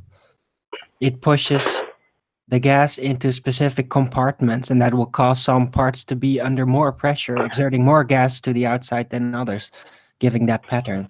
Yeah. So there would be pressure in a container. Mm-hmm. Oh, the container goes without saying, Flatsoid. Yeah, there's pressure obviously in the container, as you got to have the gas pressure to begin with, but there's a change in pressure across the cylinder. Right. So he's got a gradient in there, is what he's saying. Yeah, there's a pressure gradient inside the cylinder. In fact, multiple gradients. Multiple gradients. Yeah, right. Yeah, let me find one. Here you go. Yeah, there's multiple gradients. Well, it's caused by semantics or by semantics. No, cymatics, that's it, right? Right, it's the sound waves that are bouncing from inside the cylinder back and forth. I think he was right the first time. It's caused by semantics. Semantics. There you go. So I just thought this was interesting. So when the ballers say you can't have differential pressure inside of a container, well, here you go. So we've got, was it Good Times for All has done one? Was that the one that did it with heat and cold? Well, here's one using sound differential pressure inside a container. I can drop this in the Discord or wherever you guys want me to. Yes, please. Anybody That'd be great. Yeah, if you do could drop it in live stream in Discord, that'd be great. Thank you very much, Paul. That was ace. That's really good, Paul. That is, especially with the wave pattern you see in there on it. It's really, really, and just goes. But I mean, with all of it, all of these things, Zach's, we did one with we showed what did with real sonic pulses that created it, but all of it requires the antecedent of it to be contained first before you can then. And what's clever about this is just to show it's not just temperatures, but just think about this is a pulsing effect. So all those multitude of effects when you put onto a massive scale, it shows you how you could start to make up just daft ideas like them about why the gradient exists. But it all shows that you need the container first before you can manipulate the density of anything. Now, the question I would say to the ballers after this, because they always say differential pressure is equivalent to a vacuum, is the amount of gas inside this container the same, or is it less that's causing this? Well, that's an interesting question, and you're right. But I would say, now show us that happening without a container. That gas pressure gradient that was previously their straw man response or their red herring response to how can you have gas pressure without a container. Then you demonstrate a gas pressure gradient in a container, and their answer is gas pressure gradient. It's like, okay, so now show us a gas pressure gradient without a container. Go. Without pointing at the sky. Fundies. Yeah, but try and get them to understand that Earth is a separate system from a vacuum. And space and Earth is separate. Is this from the argument that they're giving you, Paul, that there's a differential pressure? Or did you say it means there's a vacuum? Well, they always say they equate a differential pressure as a vacuum.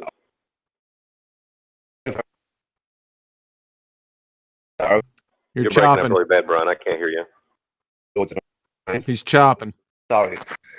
Yeah. Well, they have to come up with minus Tor value. Can you hear me properly? You don't have negative Tor values. No, I said minus Tor values, not negative. I didn't say negative. I said minus. I know there's no such thing as Minus. negative. And Yeah, minus is still negative. Right. Yeah, but no, from 1 to 0 is minus Tor value. It's the orders That's of what it's magnitude called. beyond. When you say minus, 10 to the minus 17 is the number of orders of magnitude beyond the decimal point. So it's still above 0. Definitely not minus. But it's called minus. That's what it's called. It's called minus. I even have a chart. Yeah, on my it's no big computer. deal. As long as we say there's no negative values, that's fine. It's 10 to the negative 17th Tor interstellar space, but yeah, that's fine.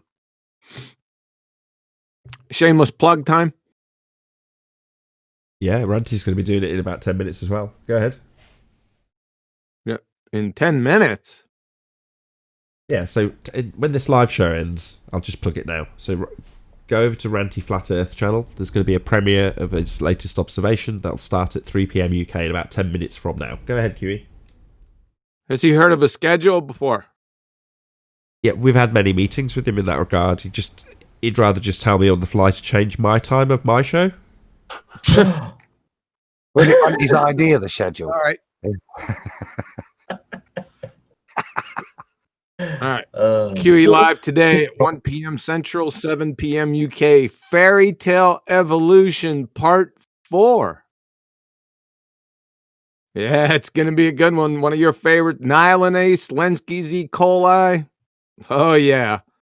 Human chromosome 2 fusion. Oh, yeah. We're going to get some. How do they still believe in evolution? B-sphere. Hold on, let's just round out that plug. So Be Here or Be Sphere on the Quantum Eraser channel at 7 p.m. UK, 1 p.m. Central Standard Time. And it's the final, it's the conclusion, it's the evolution, Big Bang bullshit wrap-up. Not conclusion. Not conclusion? Not Is there conclusion. We have part 5 because of right. Adam. Oh, I thought there was only 4. Nah, it's going to be 5 because Adam had to speak up with junk DNA and functional specific complexity. So there's going to be a part 5. No, that's good. That's good. Woohoo! 5 parts. X. Part 4 today, star-studded cast. Oh, yeah. Say again, Adam. I said I'm glad I nearly apologised there when, but yeah, I think so. I think it's a nice little series of topics actually, and it's covered it. Is it tonight, John, with us on Discord? Nah, it's going to be on Skype.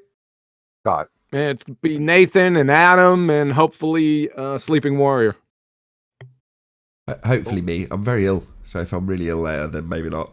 I'll let you know. Yeah, I heard the stuff he knows, but the show must go on, dude. And Nihilinace is the subject, so. Cool. Very cool.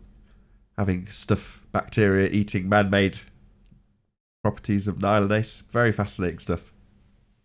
I'm looking forward to that's interesting, I've isn't it? not looked into it, but I've heard you chat about this one, so don't know it specifically. So I'm looking forward to the Nihilinace detail. Yeah, there's going to be keyholes being bashed open and all sorts. Whoa there.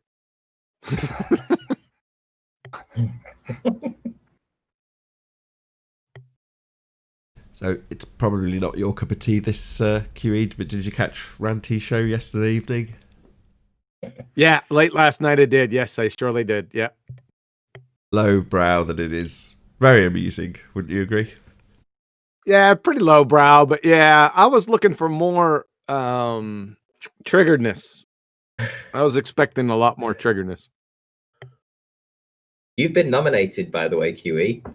So me? If anybody's got a clip of you freaking out, I'd love to see it. I don't think I've freaked out. You've been nominated though, so there must be videos out there, surely. I think there's a big difference between freaking out, as per Channel Q or Brenda, versus a non-topic annoyance when someone's rumpusing you, for example. You know, there's a big difference between shut the F up, shut the F up, shut the F up, shut the F up, Ranty, you're not moderating, shut the fuck up, etc., etc. Yeah, I can't remember an occasion. Not saying that there isn't one, but I can't remember one. Well, you might get away with it then, if that's the case. Can't find any video of you.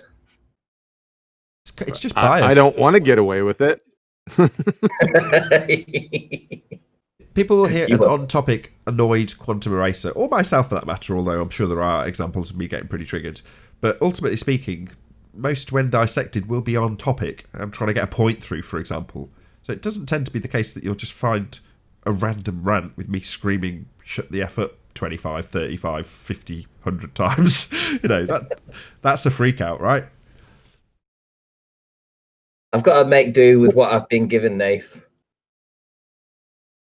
Yeah, but you only have so much you can take with a person. I think it's unfortunately for you, Rad. It's a bit today's kind of like symptomatic of the problem. And Chocolate mentioned it. We're all wise to the game. They come in, and Brenda uses those same tactics. She's a great example where there's this. She tries to use psychological ploys where she's implying she knows more than she does. And we've all been through the detail with her and with all the ballers, I'll stop citing her, where it's quite clear they don't know the detail. They just parrot stuff. So it's just a very short conversation. Now, we don't tend to get triggered in that sense. We get very frustrated at instantly seeing the weak tactics that they're using, that they're not actually engaging in proper debate and honest argument. And I think now we got to the point, and Nathan did it quite rapidly and was applauded I think in the chat for doing so, that as soon as we get into that point of recognition, it's bye time, because actually you are just wasting our time and you're not actually engaging in real debate with us anymore. So I don't think there's that much triggering of us. I think if anything, we trigger each other a little bit more over the past 6 months, a year.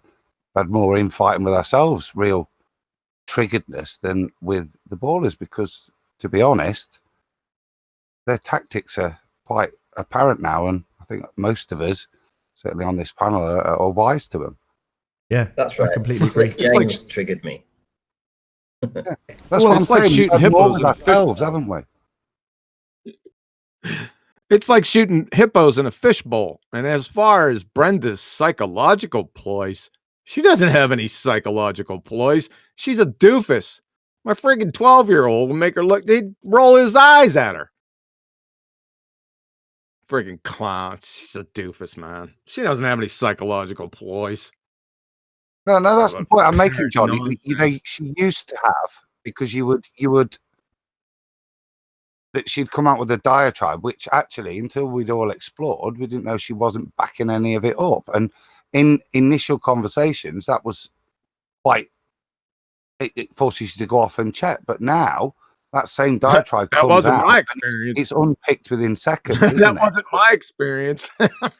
Well, you know, DNA is made of amino acids. Well, I'm not saying every single line you have to research. I know, but what I mean is from years ago, a lot of that stuff I've had to look into. You know what I mean? So it has taken us time, and we have been down rabbit holes where we've got lost and we've not known the answers. But those days have pretty much gone with the argument that they present us with now, with the argument that they have. I think we're quite wise. Fantastic arguments, like the hole in a donut is space-time. Perfect. So with that, I'm going to say, if you're watching this live on the Nathan Oakley 1980 stream, then be sure to go and check out Ranty Flat Earth's premiering stream, which is starting at the top of the hour. So go and check out his channel. It's Ranty Flat Earth. Obviously, if you're watching this live, it's going to be the end of the show for you, but a massive, enormous, huge thank you to both Discord and G Plus panels for making this live show possible. Stay tuned if you are watching on the Nathan Oakley premiering stream, as there will be an after show to follow. I've been Nathan Oakley, and I'll see you all in the next video. Oh, what a day! What a lovely day!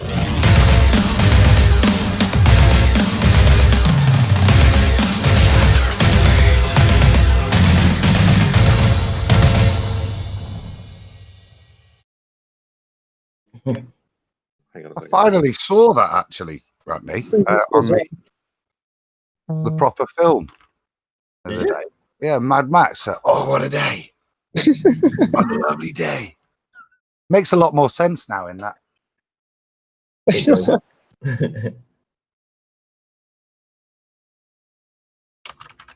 I've got something for the atheist. If they're nothing but a bunch of chemical reactions, how can we say anything that you say is valid?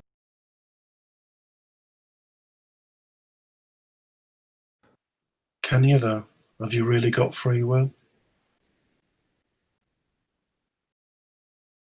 What's up, Alan? Good afternoon, Alan. Choco. Ow, ow, Adam. ow, ow, ow, ow, ow. Ow, Alan, Auntie. Alan. How you doing, Randy? All right. Any outbursts of me? Will I win an award? You've not been nominated, my friend. Hey, we have your special coming up in a couple weeks there, Clown Show. Your little junk DNA nonsense. I'm going to take that. I'm going to stick up on a wall by its ears and beat it like a friggin' pinata. Make sure you're there. No, thanks. Friggin' clown parroter. 80s called. They want their argument back. So angry. Unbelievable. Junk DNA. I'm a clown. I'll tell you what. I'll pay for you to go to the hospital and remove your junk DNA. How about that? You game? Yeah. Clown. You don't even know what DNA is, for fuck's sake. I'm not playing your games, John. You're boring. Games. You're the game. You ignorant mung. You're just angry, mate. Angry at friggin' yeah. I got full contempt for pretender clown idiots. Yeah. Dunning-Kruger type, one each. I'm sorry for your kids. You're one. Having to listen to you. Yeah, you're one, son. Junk DNA. What other horse shit you got? So angry. So angry. Yeah. He talks a little bit like Simon and Dan. Simon and Dan. I'm talking about Geoff or whatever his name is, not QE. Nah, you won't comment on QE. You're all scared. Yeah, but Simon and Dan can only talk of scripts. Sounds like a robot. You're so boring, Alan B. Do you have anything exciting to say? Anything new? Anything beyond insults, God's scalpel? Do you have anything new? Anything exciting?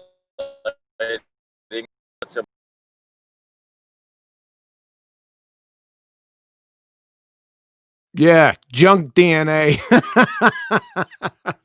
Keep saying that be a pizza or a What was the burger? whole argument about junk DNA? What was the whole argument there? What's that? What was the whole argument about junk DNA? Like, no, he just said the term junk DNA. He thinks he solved it with just saying the two terms. What a No, clown. That's not what I said at all.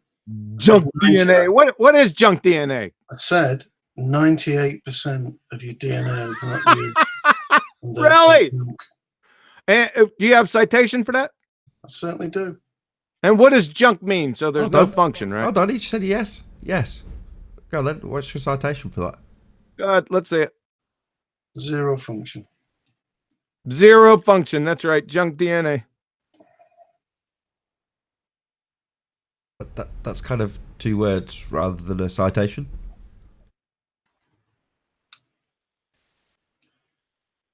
Are you boring these poor folks? Why are you all so angry and just insulting people? Yeah, Because we're bored of this globe nonsense. You people think you live on a spinning ball in a vacuum, and you haven't been able to prove it yet. It's nonsense. Is this all you think about? What's that to do with junk DNA though? Like, that's projection. Is that all we think about? Well, no, but we're on a show that's specifically titled Flat Earth Debate. So right now we're thinking about it, surprisingly, on this show about this topic. Geoff. It doesn't matter if we think about it every second of every day. Why does that matter? Why don't you look up the Encode project, right? Well, guess what matters? Why don't you Guess look what up the matters Encode less? project, doofus, in 2012? Why don't you list the findings of the Encode project? Here, let me give you a little taste of this. Craig Venter, the geneticist of geneticists. Post a link. The geneticist of geneticists, Craig Venter. People arrogantly Hold call on. parts What's of the happening, human QE? genome QE, that hold don't on. Stop a code for second. protein. Stop. Junk DNA. Stop. Hello. What's happening is he's about to get pummeled, and their typical tactic when that happens, when he's been pretty much silent most of the time, is to talk non-stop through every word you say. Right. You want to try it again? Pretend a clown. Hopefully. Post a link. Craig Venter, the geneticist of geneticists. People arrogantly called parts of the human genome that don't code for protein junk DNA. Today, junk DNA is where all the discoveries are happening.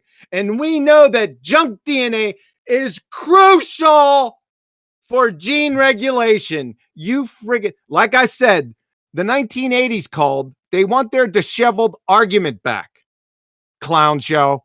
So you believe it's integral? I don't believe, I know. You know. I know. Big difference. How do you know? Can we see your citation now, Gretchen, Alan? why sequence the junk in Science 2001? The term junk DNA is a reflection of our ignorance. You, sir, are ignorant, mindless parroter. That's all you do. How you ever met Corporal? Yeah. Yeah. All this nonsense about junk DNA was birthed by that friggin' idiot Dawkins back in 1976 with his selfish gene. And then you had Doolittle and Orgel publish papers in the 1980s in Nature that called all this junk DNA. That was a big mistake, boy, because then it was like, yeehaw! Why don't you throw that watermelon hanging size curveball right over the plate? Just pummeled these idiots, man. You're a creationist. Pummeled 'em. Of course you're not going to agree. You're a creationist. I'm a creationist, right? And you're not a creationist? No. Really? So can you explain in scientific vernacular how you can stand in direct contradiction with the laws of thermodynamics and quantum mechanics, please? Why do I need to? Why? Because the first and second laws of thermodynamics point directly to creation. That's why. No, they don't. No. Great argument. Can you rerun this argument, Quantum Eraser? Because I was trying to give it a go, but I couldn't really put it together. I'd love to hear it. Rerun what argument, man? The thermodynamics. Thermodynamic, yeah. I think they're asking what's how does thermodynamics point to it is what he's asking. Well, what's the first law? What is the first law of thermodynamics state? Energy can't be created or destroyed. Energy or matter can't be created or destroyed. And the second law is basically entropy. The total available all the energy usable of the system. energy is running out. Yeah.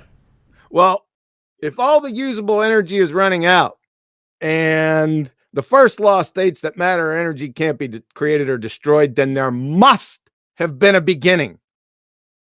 It's that easy. Even the pseudoscientists agree. The late Stephen Hawking, he agreed. He's a creationist. Paul Davies, yep, must have been a beginning. Alexander Vilenkin, yep, must have been a beginning. So everyone is a creationist. If you're not, you go against the laws of thermodynamics. Moreover, quantum mechanics, there must be a knower before matter exists. Simple as that. All right, but it doesn't have to be the Christian God, though. Oh, God. Oh, well, That yeah, you can, energy can't be created that's a fair or point. destroyed. Where did they come from? Thank you. Had to come from an outside source. Thank you. It's not what he's asking. He's saying, where did the laws themselves come from? And the laws of thermodynamics, they are natural laws. Maybe so there's a when you fourth law. state that, hold on. When you state that, they're dictated. If you read the laws of thermodynamics, you should say nature or natural law cannot create or destroy matter or energy because they're natural laws. So state your question again. Over to you, Babs. Matter and energy can't be created or destroyed. Where did matter or energy come from? And you just did it again. So let me say it again for you. Nature or natural law cannot create or destroy matter or energy. You want to repeat that for me, please? Nature, Thou natural shalt law. not disagree with QE. The point is, This doesn't have anything to do with agree or disagree, you fruitcake. the point is, Nature or natural law cannot create or destroy matter or energy. Yeah, Says nature nothing can't- about a creator now, doesn't it? Yeah, but it does say that nature can't create stuff, Alan. Exactly. Oh dear. Not oh dear. Logical deduction. Just It would the have end to of the come- whole Big Bang cosmology. Yeah, oh dear. His argument is, oh dear, a feigned No, exasperation. you can still have- That are still a doesn't joke. answer the question, though. If nature Because he can't believes create there's a- anything, he where did believes everything there's come a from? That's a good Came question. from a creator? Hold on. Nature Hold on. over- Hold on. over Everyone calm down. over Hello. time Hello. Need to get some actually- charge. Babs, can you repeat that question, please? Said that still didn't answer the question. If nature can't create anything, where did matter come from? I just answered it. Because it's Creator? a disjunctive. Hold on. It's a disjunctive syllogism. Do you know what that is? No. No, I Yeah. don't either. Well, you only have two choices.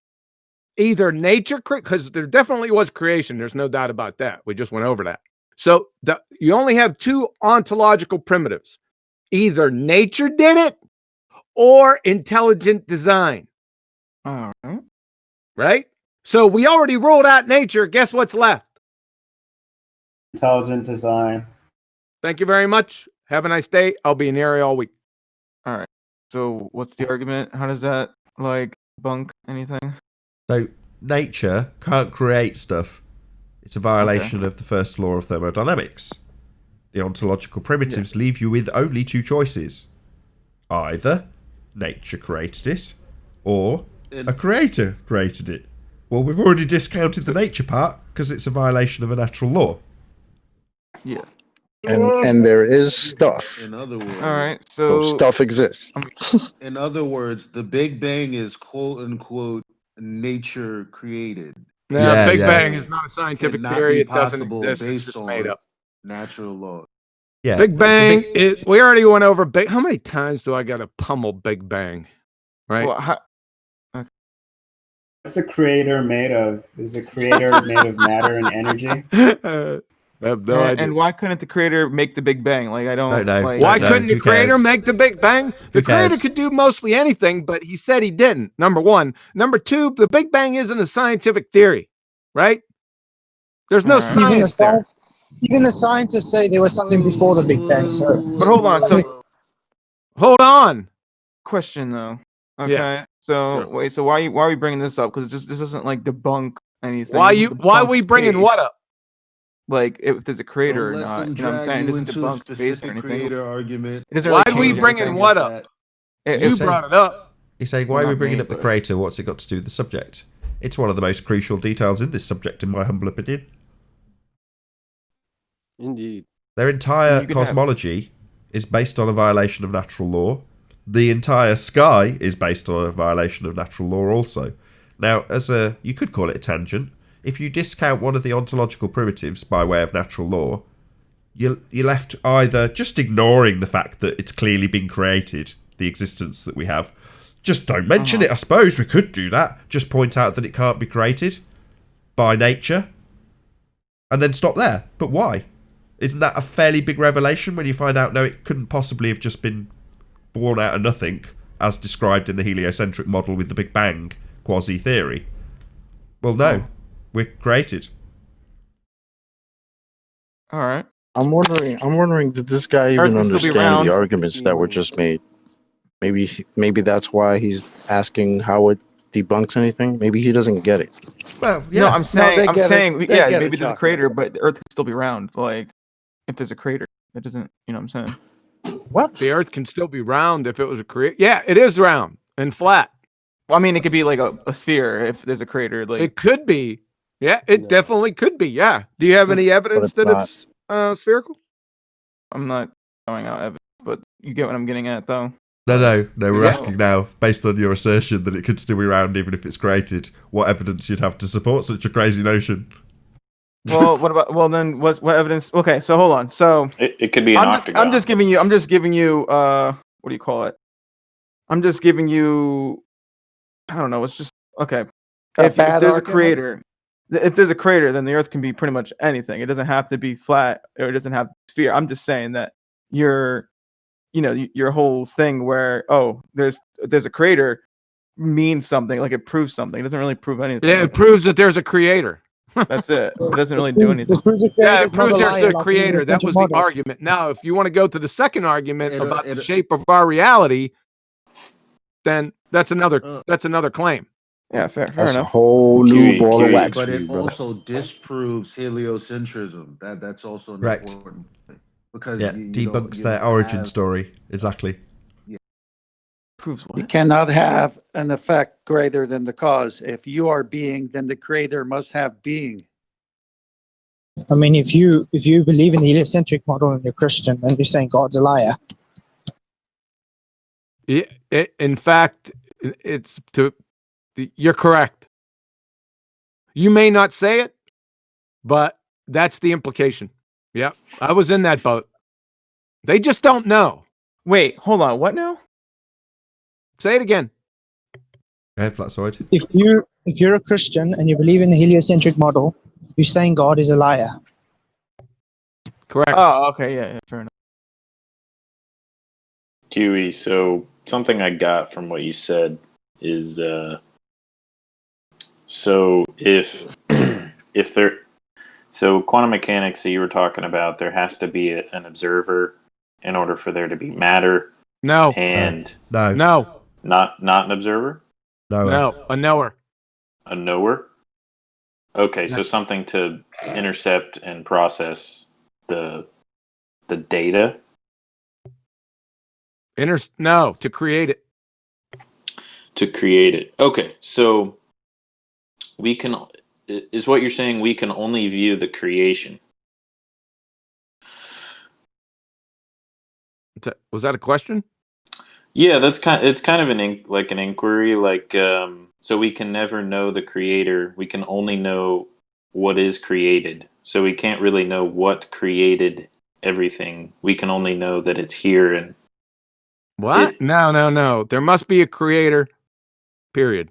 that's what I'm talking about. But we can't know the creator because Well, we can only read his book. view it. You can. Well, no, you can read his book, right? Don't you?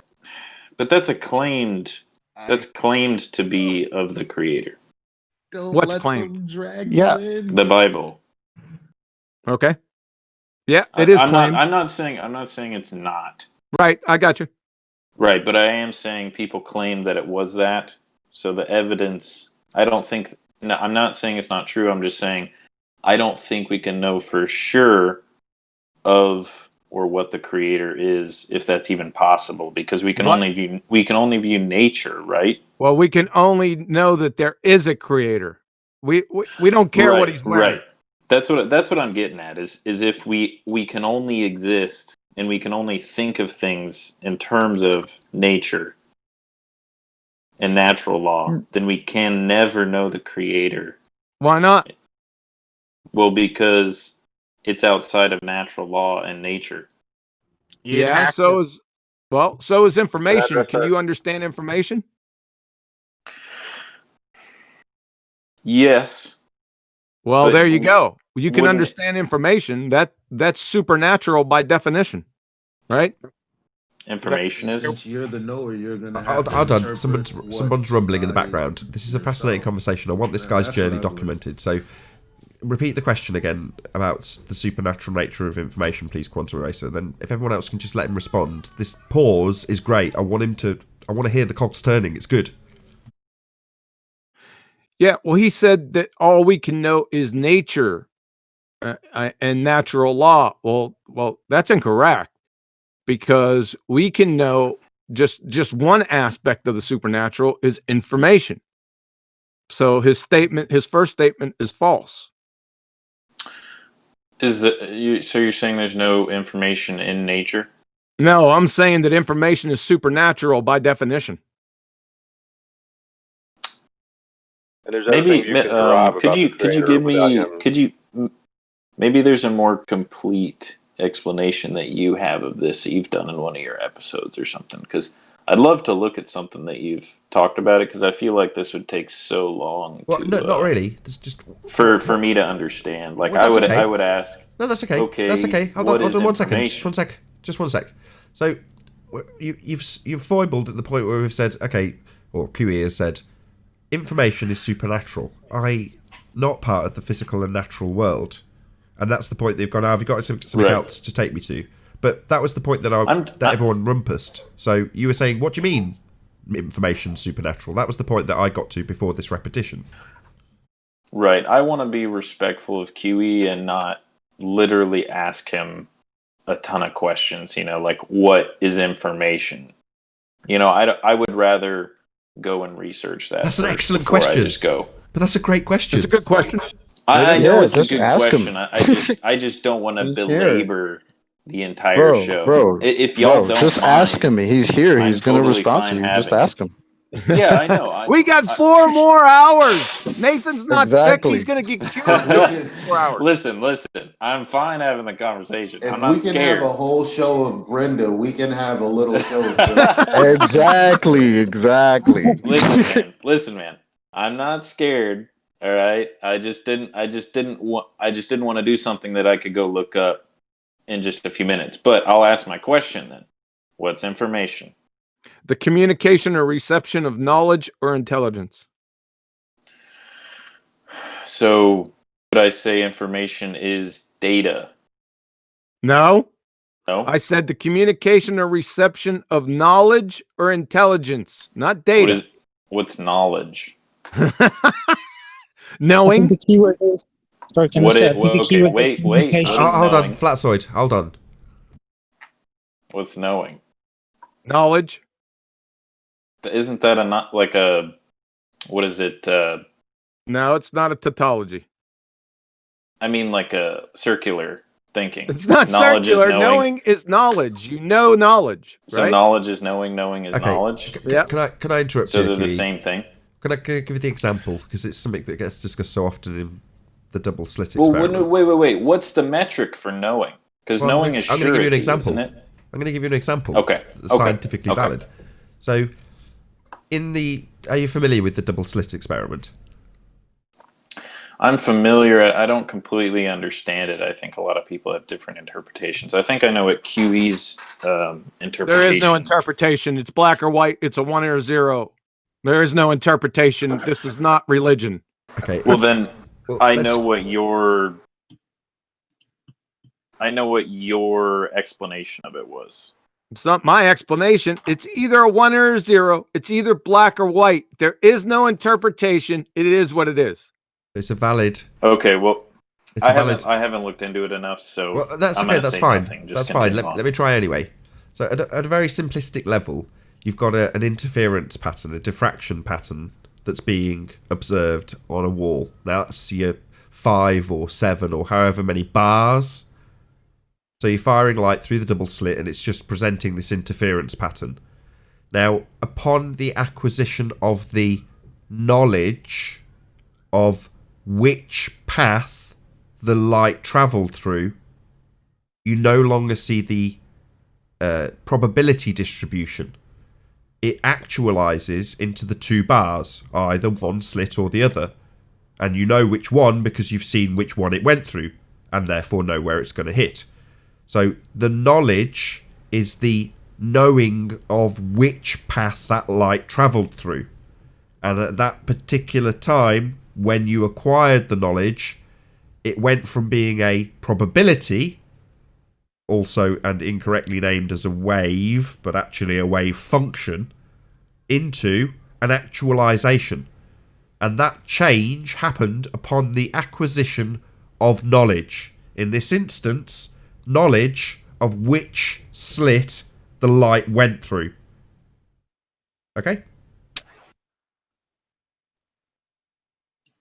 Yeah.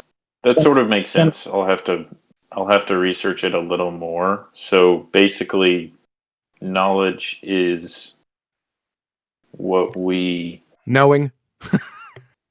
Yeah, I get what you're saying, but you brought up the double slit experiment, which is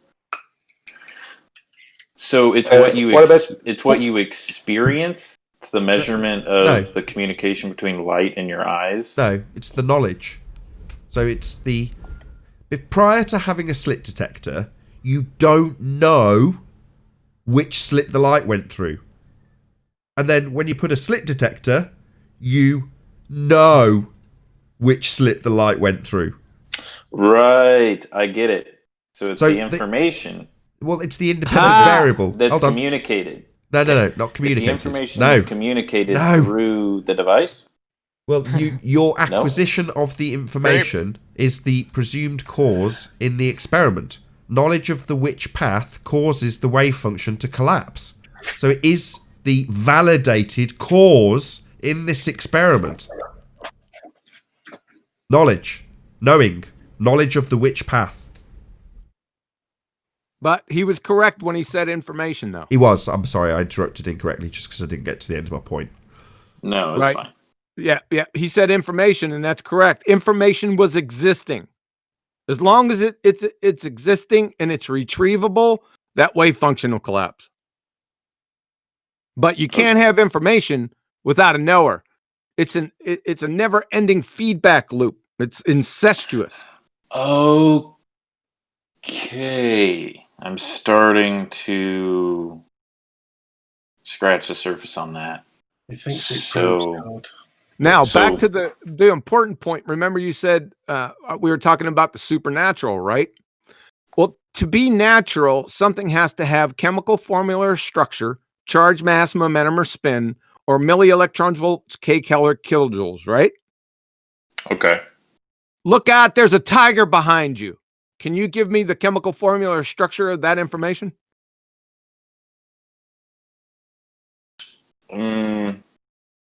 Of the words you said? Yeah. Does it have any charge or spin? Can you weigh it? No, but there's probably a site in the brain where there was activity. From Professor of Mathematics, MIT, information is information, neither matter nor energy. Uh-oh! There's a rooster in the hen house. So language is not information, or language Information is is information, neither matter nor energy, right? Well, that just destroyed the atheist worldview right there, because all they believe in is matter, energy, the physical and natural world, right? But information is it's the foundation of all reality. So that's what I'm saying. It's supernatural. Marisa, can I ask a question there of you? I just want to round out the point before you do, Brian. Prior to the acquisition of the information, there is only a probability distribution. Upon the acquisition of the information, you have an actualization. That's a fairly powerful statement, even if it's confusing. Yeah, it's just communication. To answer your question, yes. Verbal communication would be passing of knowledge. So whenever okay, I'm just trying to really make sure I get this. So can I add something? The double slit experiment proved the existence of knowledge. Correct? No. Exactly. No.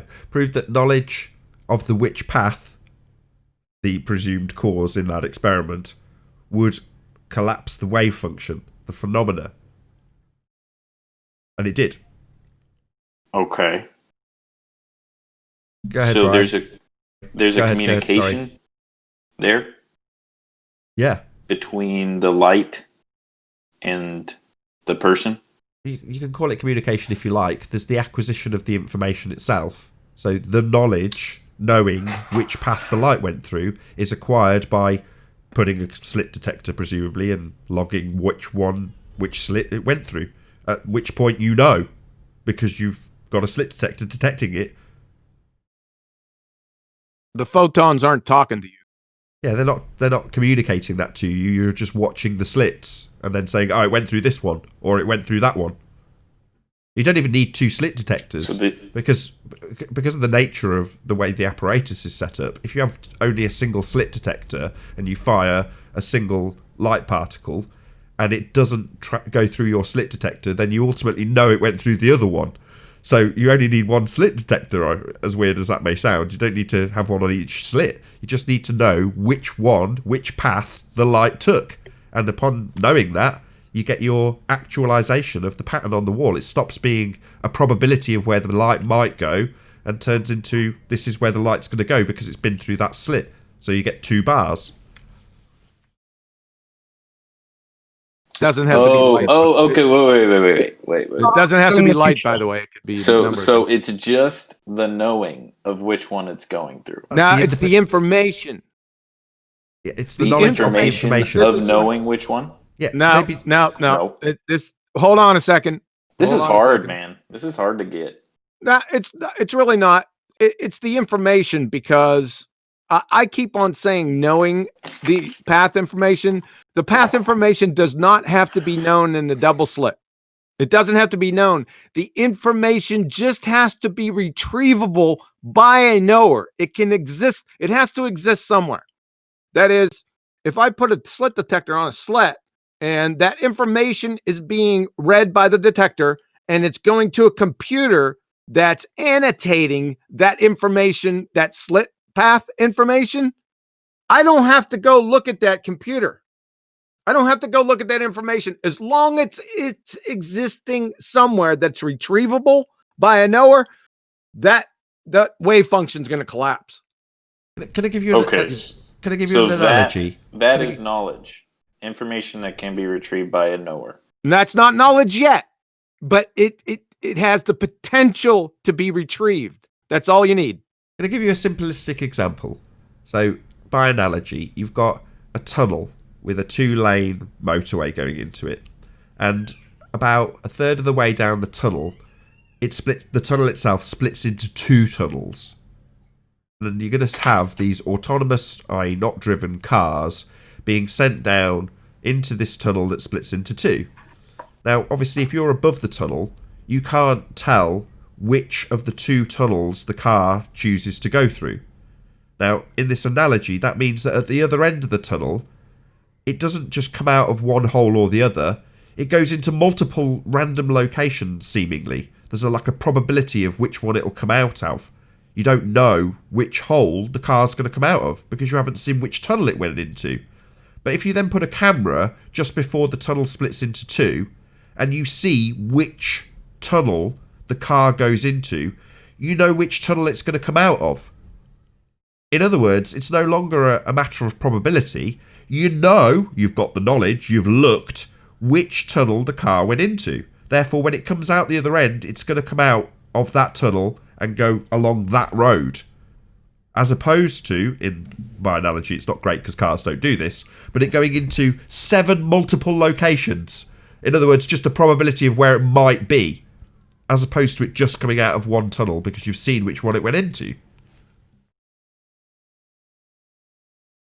So the looking gives the knowing, not the looking, the knowing. No, right. But looking is a part of it, though. So, like, for instance, when you put the camera to show which one it goes down, it's no. It's like, okay, no. I'll tell you why it's not looking. Oh, okay. Hold on. So Let me just it's tell the you why. knowing after you've done that. Yeah, let me explain why. Let's say you're not looking. So you're going to have a camera set up that's got a data logger that logs every single car and goes to a hard drive where it's stored. And you can come back the following day after a sleep and have a look at which tunnels the cars went through. Now, that knowledge was acquirable. Therefore, each car still coming out of each tunnel it went into. Because you can acquire that information. Now, if the information is unacquirable, you will never know which tunnel it went into, because the camera broke, or the computer broke, or the building where it's being stored set on fire. Then you'll end up with your interference pattern, your probability distribution, because there's absolutely no way of acquiring the knowledge. So you don't have to look at it. You can have a computer logging it, but providing the information is acquirable, it would also give you your actualization. You wouldn't get your interference pattern. So no, you don't have to look at it. As weird as that may sound, you just have to have the knowledge acquirable. All right, I get it now. Information existing.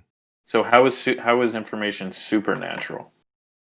It doesn't have charge, spin, weight, no physicality involved. What'd you say? Sorry, There's no physicality involved whatsoever. You need There's no what consciousness involved? to interpret information. You can't weigh your thoughts. You can't take your thoughts and put them in a box and analyze them, right?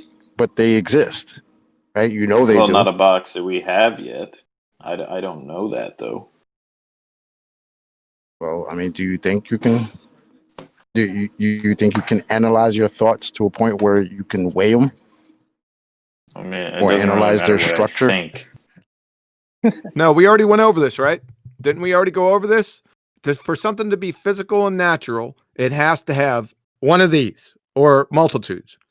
Chemical formula or structure, charge, mass, momentum, or spin, or millielectron volts, kcals, or kilojoules. That's matter or energy. That's physical, right? And with that, I'm going to say a huge, massive, enormous thank you to all of you who did tune in on the Nathan Oakley premiering stream for hopefully smashing the super chat, liking, commenting, sharing, subscribing, and all that good stuff. Be sure to check out nathanoakley.com and the Flat Earth Debate Forum to keep up to date with the community debate. Another huge and enormous thank you to all of today's Discord and G Plus panels for making this after show possible. I've been Nathan Oakley, and I'll see you all in the next video. Oh, what a day! What a lovely day!